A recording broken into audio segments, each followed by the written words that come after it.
Step through the gate where shadows call. The 7 trials embrace them all. Tie monsters in oceans deep. Awake the fire that does not sleep.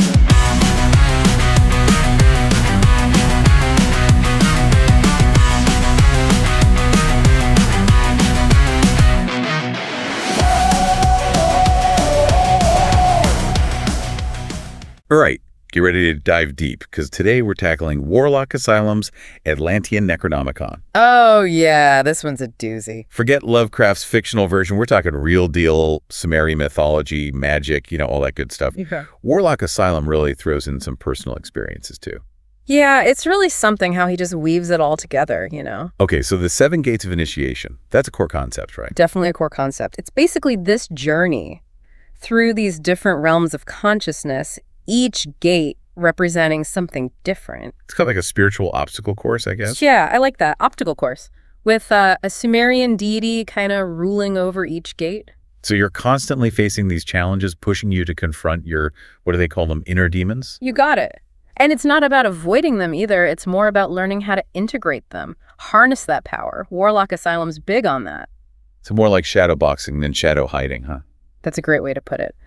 Now, he talks about Nana City as the starting point, where you really focus on, observing your feelings, seeing how they impact how you see the world, Being aware of the lens you're looking through, right? Exactly. And then there's Inanna City. Warlock Asylum says that's where the fear of, self-responsibility pops up, becomes a big obstacle. Oh, I get that. It's like, whoa, I'm the one in control here. Can be kind of scary. Totally. But once you push past it, the rewards are huge. And the trials just keep getting, more intense as you move through the other gates. It all culminates in, a final showdown with your shadow self in Nurgle's realm. Intense stuff. So this is where it starts to get super interesting. The Atlantean Necronomicon, it doesn't deal with good and evil in the usual way, right? It's not that simple. Not at all. He really makes you question those easy categories. Remember the story about Marduk's city? Yeah, vaguely. The priest challenges the reader's whole idea of goodness. Oh, right. I think about that sometimes, actually. Was I really doing good, or did I just want to look good? Bingo. Warlock Asylum argues that self-deception, it's a major roadblock to personal growth and understanding. You got to be real with yourself. And real good deeds, they come from, a genuine change inside, not some need for a pat on the back. Actions matching your true self, not what everyone expects, huh? That's the idea. Now, another big player here is the Watcher. Think of it as a, sleeping part of yourself. Gets woken up during this initiation. Is it like that holy guardian angel concept? Yeah, there are some similarities for sure. But here, it's more about uniting with a hidden part of yourself. So not something external. Right. And Enki, he's called the Lord of the Watchers, plays a big part in guiding this whole union thing. And get this. Warlock Asylum says that uniting with your Watcher, that's the key to, wait for it, immortality and spiritual wholeness. No small feat. Seriously, high stakes. But okay, things get kind of tricky when he brings up this Abdul Ben Mart II guy, a historical figure, right, who worshipped the unlawful old ones. Warlock Asylum made it sound pretty dangerous. Yeah, that whole thing's a bit of a head-scratcher. Right, Warlock Asylum seems to embrace the ancient ones. So why bring up someone who worshipped them if it's so risky? Well, there's more to it than meets the eye, let's say. You see, Abdul Ben Martu, it can also be translated as servant and son of Marduk. Whoa, hold up. So are you saying this guy was using Marduk as, a cover? Yeah. To worship of the ancient ones? Some kind of secret code? You got it. And when you think about the historical context, it makes sense. Worshipping the Ancient Ones was a big no-no during that time.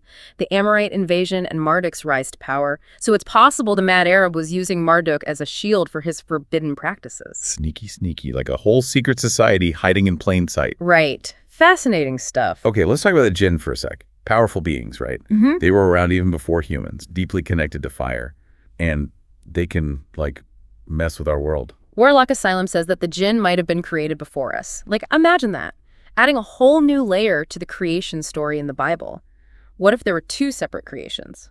One for the Jinn and then one for us. Whoa, that's wild. So, pre-Adamic, does that just mean before Adam? You got it. Before the first human, according to those texts. So the Jinn would be from like way back, before humanity as we know it even existed. Okay, now that's a long history. So are you saying that these ancient magical traditions, they might have come from the jinn? It's a possibility, right? And there's more. Remember Cain from the Bible? Mm-hmm. Warlock Asylum thinks he might have been the child of Eve and the serpent. Wait, so Cain, the guy who, did the whole brother killing thing, he might have had jinn blood. That's intense. It's a bold claim, for sure. But it does make you wonder. Cain got sent east of Eden. That's where the Garden of Eden was supposed to be, right? Yeah, with Adam and Eve. So are you thinking Cain brought those pre-Adamic jinn-influenced traditions to his new city? It's an interesting theory. And you know how the Christian church really went after anyone they considered wicked? Maybe those ancient magic practitioners were targeted because they were seen as descendants of the jinn? Like a hidden history we're just now uncovering. It is kind of like that, yeah. This is getting more and more intense. All right, let's shift gears to Ku-Tu-Yu. He's a big deal in the Atlantean Necronomicon. Warlock Asylum says, Ku-Tu-Yu represents this primal force that's, like, sleeping inside each of us, waiting to wake up. And he ties Ku-Tu-Yu to Nam-Em-Tar, the god of fate. Like, once you wake this force up, you can shape your own reality. Kind of like Lovecraft Cthulhu, that dead but dreaming thing. Is Warlock Asylum making a connection there? Yeah, I think so. Definitely some parallels. And it gets even wilder when he talks about the year 1914 as a turning point. 1914, World War I. What makes that year so important? Well, Warlock Asylum points out that if you add up the digits in 1914, 1 plus 9 plus 1 plus 4, it equals 15. Oh, wow. That's Ishtar's number. He's implying that this year it marked a decline in traditional religious power and a rise of those ancient pre-Adamic traditions. So World War I wasn't just a war, it was like a cosmic power shift. That's a fascinating idea, right? Makes you think about what really drives events on a global scale. We'll dig into those connections more in the next part of our deep dive. Can't wait. This is blowing my mind. We've only just started with the Atlantean Necronomicon, and I'm already hooked. There's so much more to uncover. Here we are again in the dark side of the Necronomicon. As I said before, it's not obligatory for every chaos magic practitioner, but for those who use Necronomicon, it's very important. Not because it's good or not because it's bad, but because it's both of them. The duality have a little space right here. So when you deal with chaos magic, it's very important you know about Necronomicon. So for those who follow Necronomicon, it's important to know the history around this book. This book may be a fiction. This book may be true. Maybe John Dee made this book long before H.P. Lovecraft. But it's not important as what you will reach with that content. So we follow this path. Here in House Magic Time. Buckle up, everyone. This is just the beginning. Yeah, it's really trippy how he links that whole resurgence of ancient traditions to a specific year, 1914. And then there's that Ishtar connection, her sacred number, 15, being woven into that year. Right. 1 plus 9 plus 1 plus 4 equals 15. It's like Ishtar's energy got infused into that year somehow. That's what he's suggesting. And remember, Ishtar represents the feminine divine, that aspect that's been, kind of pushed down by patriarchal religions for ages. So 1914 could be seen as like this reawakening of that feminine power, a cosmic shift towards balance. Exactly. Warlock Asylum seems to be saying those old power structures were starting to crumble, making way for a return of ancient goddess-centered traditions. Really makes you wonder about the hidden forces at play in world events. It does. Makes you think we're still feeling the ripple effects of that shift today. But let's dive into another layer of this crazy tapestry, the anti-gates from the Aurelia text. Oh yeah, the anti-gates. They're like these massive cosmic forces, maybe even similar to what we call black holes today. Black holes, you mean those things that just suck everything up, even light? How could they possibly be connected to, spiritual initiation? That's where the Necronomicon tradition gets really interesting. It proposes that these black holes actually play a crucial role in keeping the cosmos balanced. They remove stellar debris and even provide subtle energy that helps stars grow. So instead of just being destructive, they're also agents of creation and balance. That's a completely different way to think about black holes. Right, and in the Aurelia text, these anti-gates, they act as initiators in the Qliphothic mysteries. Okay, you've mentioned the Qliphothic mysteries a few times. Can you break that down for me? What are we talking about here? Okay, so imagine the tree of life, that diagram they use in Kabbalah. The Qliphoth is like its shadow side, the hidden, darker aspect. But Warlock Asylum doesn't see it as purely evil or demonic. Instead, he presents it as this path of transformation. Like, you descend into the depths of your unconscious to reclaim hidden power. So it's not about avoiding those darker parts of ourselves, but about confronting them and integrating them. Exactly. And the anti-gates, those cosmic forces represented by black holes, they're like gateways to these deeper mysteries. This is some pretty intense stuff. How do you even start working with these anti-gates? Doesn't sound like your average meditation practice. You're right, it's definitely not for beginners. Warlock Asylum really stresses the importance of proper initiation and preparation before messing with these energies.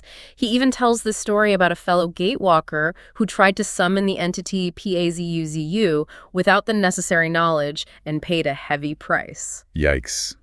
That's a serious reminder that these are forces that demand respect and understanding.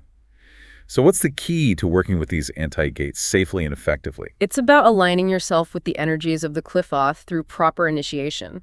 Warlock Asylum suggests that the 7 gates of initiation we talked about earlier are directly connected to the 6 anti-gates of creation. Wait, 7 gates and 6 anti-gates? Shouldn't they match up 1-to-1? That's where it gets a little more complex. You see, the 7th gate, represented by the realm of Ganzir, it doesn't have a corresponding anti-gate. It's like a point of transcendence.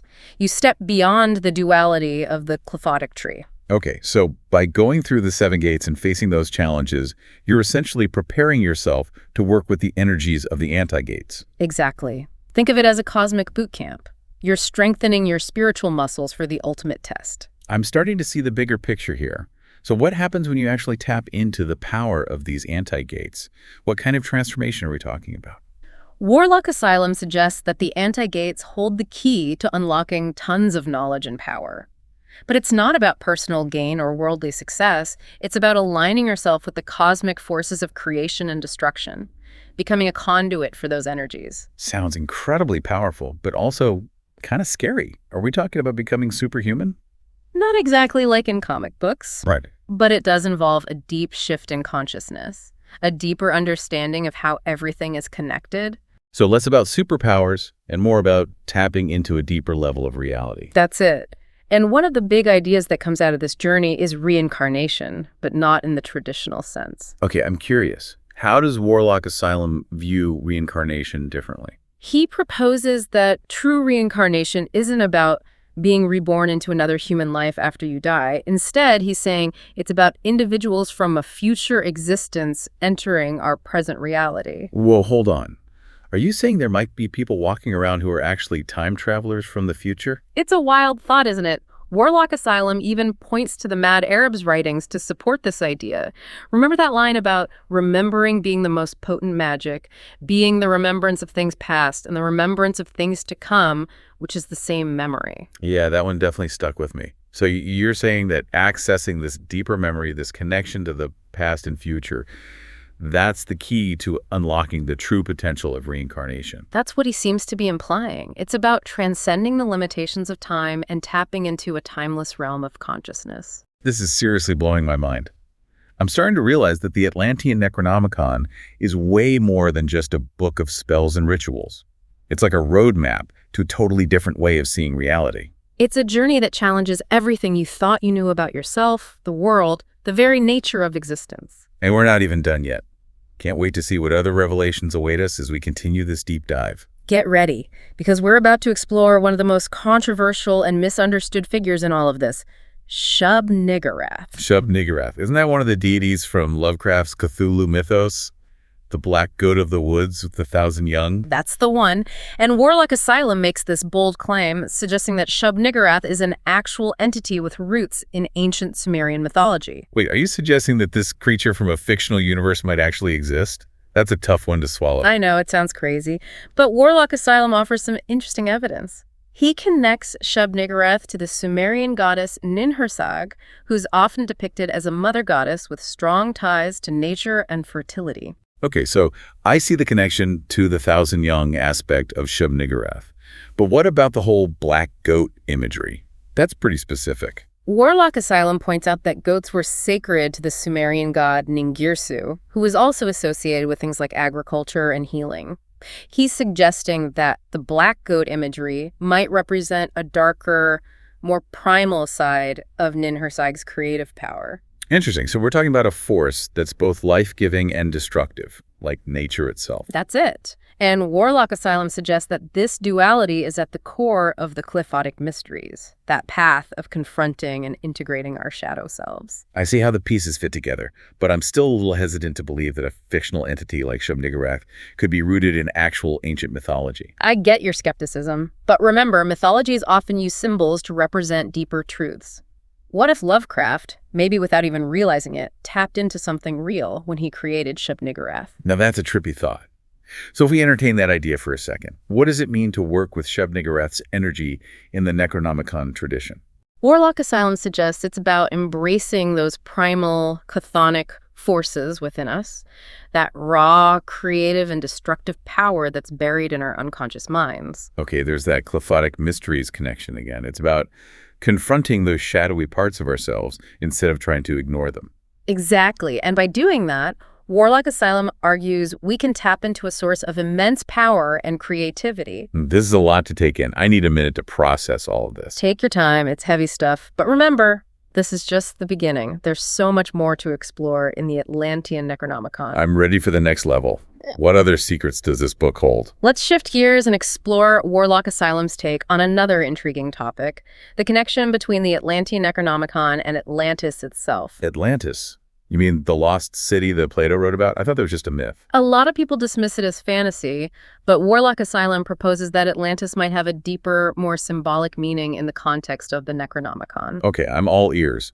How does he connect Atlantis to this ancient magical system? He suggests that Atlantis represents a state of consciousness, a lost paradise of spiritual enlightenment that humans once possessed but have forgotten. So it's not about a physical place, but a state of being, like a metaphorical lost city inside ourselves. Exactly. And Warlock Asylum argues that the Atlantean Necronomicon holds the keys to rediscovering that paradise, to reclaiming our forgotten spiritual heritage. That's a powerful concept. But how do we even begin to access that lost knowledge? Where do we start? Warlock Asylum emphasizes inner exploration, diving deep into your unconscious mind to uncover those truths that have been buried for centuries. He suggests that the 7 gates of initiation aren't just external challenges, but also represent stages of inner transformation, like a journey back to our Atlantean roots. So it's about remembering who we truly are, reawakening that dormant potential within. Precisely.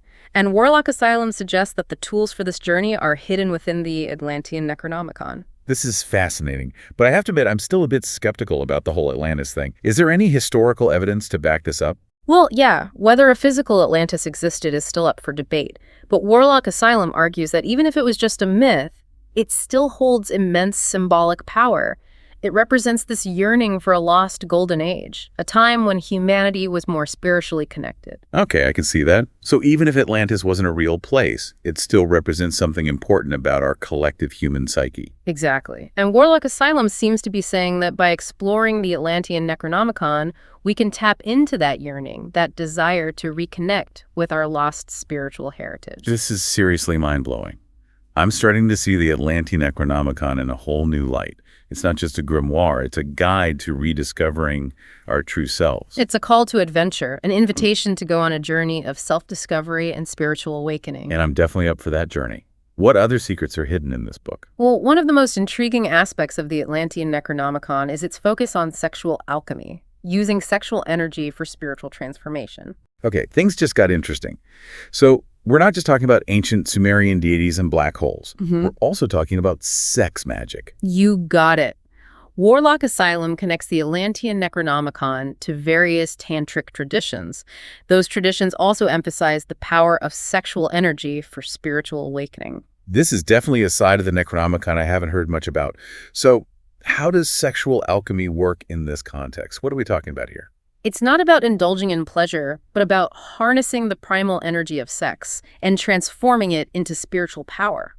Warlock Asylum suggests that by consciously channeling this energy, we can activate dormant parts of ourselves and reach higher states of consciousness. Wow, that's pretty intense. But how exactly do you practice sexual alchemy? Are there specific rituals or techniques? Warlock Asylum doesn't go into a lot of detail in the Atlantean Necronomicon, but he does mention the importance of working with a partner who shares your spiritual goals and is also dedicated to transformation.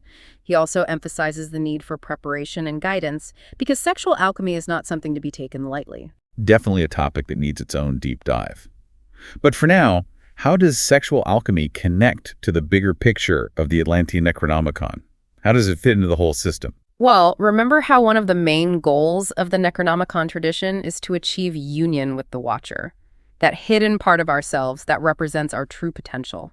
Warlock Asylum suggests that sexual alchemy can be a powerful way to help achieve that union, to bridge the gap between our conscious and unconscious minds. So it's about using sexual energy to merge with our higher selves, to tap into that wisdom and power that's hidden within us. Exactly. And Warlock Asylum argues that this union is essential for achieving spiritual wholeness and fulfilling our true purpose. This is incredible. It's making me rethink everything I thought I knew about spirituality and the nature of reality. That's the beauty of the Atlantean Necronomicon. It's a journey that constantly challenges you to expand your awareness and see new possibilities. And I'm loving every minute of it. But I have to ask, how does Warlock Asylum reconcile these ancient, sometimes dark traditions with his own personal beliefs? It seems like a pretty unconventional path. It's true that his approach is unique, maybe even controversial to some, but he emphasizes that it's not about blindly following dogma or worshiping dark entities. It's about using these ancient tools for personal transformation and spiritual exploration. So it's about reclaiming these traditions and adapting them for modern times. Exactly. Warlock Asylum sees the Atlantean Necronomicon as a living system, something that can evolve as our understanding of ourselves and the universe grows. That's a refreshing perspective. It takes away the fear and mystery and makes these traditions accessible to anyone who's looking for spiritual growth. That's the power of his approach. He demystifies the Necronomicon and presents it as a path to empowerment, a way to tap into our own potential. This is seriously inspiring. It makes me want to dive deeper into the Atlantean Necronomicon and explore its mysteries for myself. That's the spirit. We are and live here to enjoy life. Avoiding this means avoiding being ourselves.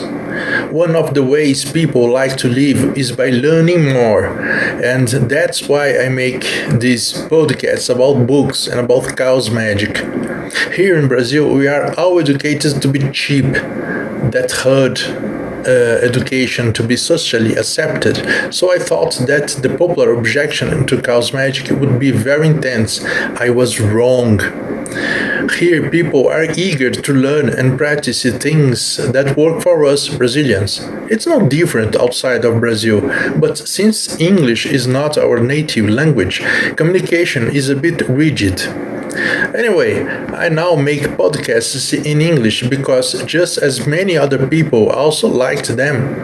I believe it is important to use these podcasts as a basis for at least Chaos Magic group to start discussions about them.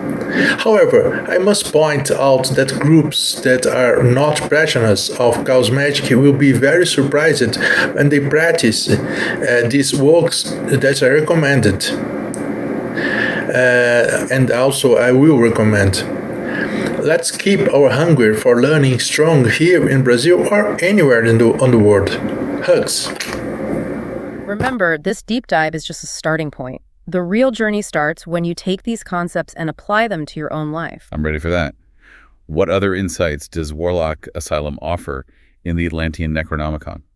Well, one of the most profound themes he explores is the nature of reality itself. He suggests that our everyday experience of the world is just a tiny fraction of what's actually possible. Okay, you have my attention. Are we talking about alternate dimensions, parallel universes, things like that? Not necessarily in a sci-fi way, but Warlock Asylum suggests that there are different layers of reality we can access through the practices in the Atlantean Necronomicon. So it's about expanding our awareness, seeing beyond our normal limitations. Exactly. And Warlock Asylum argues that this expanded awareness is crucial for true spiritual liberation. He suggests that by tapping into these deeper levels of reality, we can break free from the constraints of our ego and connect with our true selves. That's a powerful idea. But how do we even begin to access these other realms of reality? What are the keys to unlocking those doors? Warlock Asylum points to a bunch of techniques like meditation, ritual work, and cultivating heightened states of consciousness. He emphasizes that it's a gradual process, a journey of self-discovery that takes patience, dedication, and a willingness to face our deepest fears. So it's not about instant gratification, but about slowly unfolding our awareness. Exactly. And Warlock Asylum suggests that the rewards of this journey are huge, leading to a deep transformation in how we understand ourselves and the universe. This is mind-blowing. I'm starting to see the Atlantean Necronomicon as a guide to a totally different way of being, a path to unlocking our true potential. That's what this tradition is all about, empowering ourselves, reclaiming our forgotten heritage, and becoming co-creators of our reality. I'm feeling so inspired. I can't wait to explore the Atlantean Necronomicon even more. Remember, the journey's just starting. The real magic happens when you apply these ideas to your life and see how they change your reality. I'm so ready for that transformation. What other insights can we get from the Atlantean Necronomicon? One of the coolest things about this tradition is its emphasis on the power of sound and vibration. Warlock Asylum suggests that sound isn't just something we hear, it's a fundamental force that shapes and influences reality itself. Okay, now we're getting into some serious esoteric stuff. We're talking about mantras, chanting, things like that. It's deeper than just repeating words. Warlock Asylum connects the Atlantean Necronomicon to ancient traditions like Nada Yoga, which focuses on the transformative power of sound. He suggests that by intentionally working with sound and vibration, we can change our own energy fields, affect our environment, and even tap into higher realms of consciousness. Wow, that's amazing. But how does sound have that kind of power? What's the science behind it? Well, modern science is actually catching up with what ancient mystics have known for ages.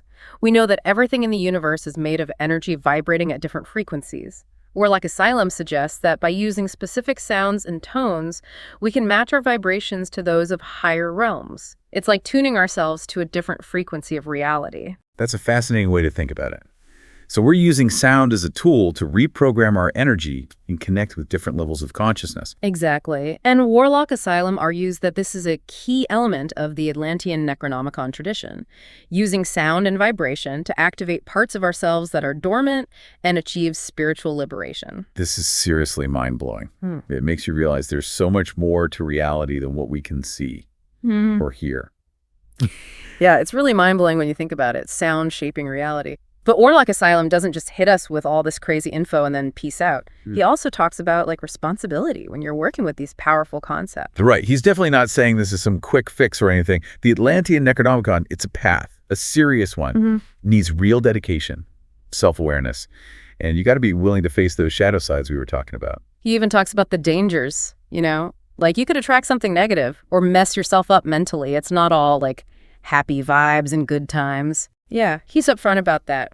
Doesn't sugarcoat it. But he keeps saying, those challenges, they make you stronger in the end. You got to face your fears, push yourself, and you come out of it changed for the better. It's like a spiritual trial by fire or something.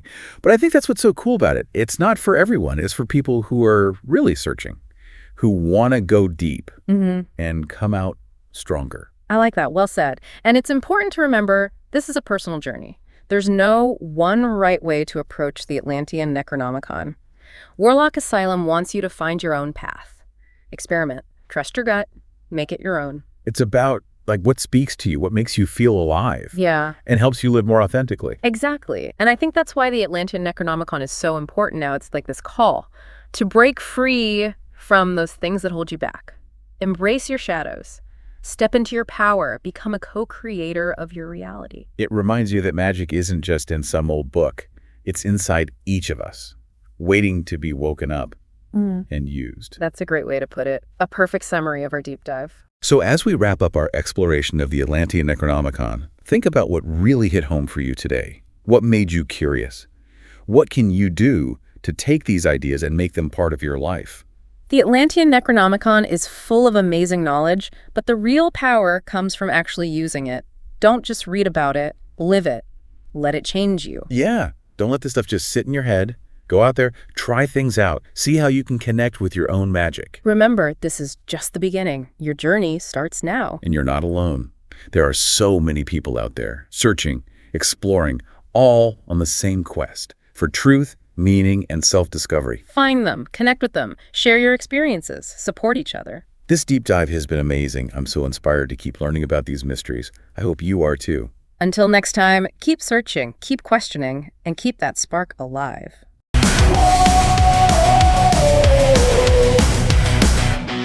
Through ancient words, the path unfolds. A tale of gods and myths retold.